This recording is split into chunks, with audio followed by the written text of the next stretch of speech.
అండి, ఒక రోజంతా మనం భోజనం చేయలేదనుకోండి, శరీరం సమస్యలుతుందా లేదా? అందులో ఎండాకాలం నడవలేం,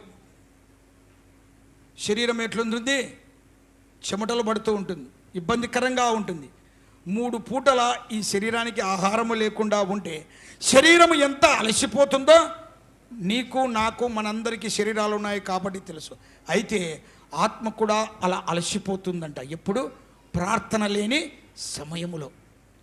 నీవు ప్రార్థన చేస్తూ వాక్యము చదువుతూ ఉండాలి. ప్రార్థన కూడా రాదా? ఒకవేళ చదువు రాదు బాబు, మేము వాక్యం చదవలేము అంటే ఎంత దీనస్థితి తెలుసా? చదువు ఉండి కూడా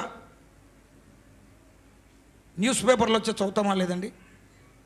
చదువుతారు కదా ఈ న్యూస్ పేపర్లు. టీవీలలో వార్తలు చూస్తామా లేదండి? టీవీలలో ఇంకా వచ్చేటి మీరు చూడదగినది ఏమైనా చూస్తారా లేదండి? మరి దేవుని వాక్యము దినమునకు ఒక్కసారి, అది జీవాహారము. నేను జీవాహారం అంటున్నాడు దేవుడు. ఏమంటున్నాడు? నేను జీవాహారం, పరలోకము నుండి దిగి వచ్చిన జీవాహారమును నేనే అంటానండి యోహాను సువార్త 6వ అధ్యాయంలో. నేను పరలోకము నుండి దిగి వచ్చిన జీవాహారమును. ఒకవేళ మీ పితరులు అరణ్యములో మన్నా తిన్నను బ్రతకలేదేమో, కానీ జీవాహారమైన నన్ను తింటే మీరు బ్రతుకుతారు. దేవుని నామమునకు మహిమ కలుగును గాక. అర్థం ఏంటంటే యోహాను 1:1 ప్రకారము ఆది యందు వాక్యము ఉండెను, వాక్యము దేవుని యొద్ద ఉండెను, వాక్యమే. వాక్యం ఎవరంట?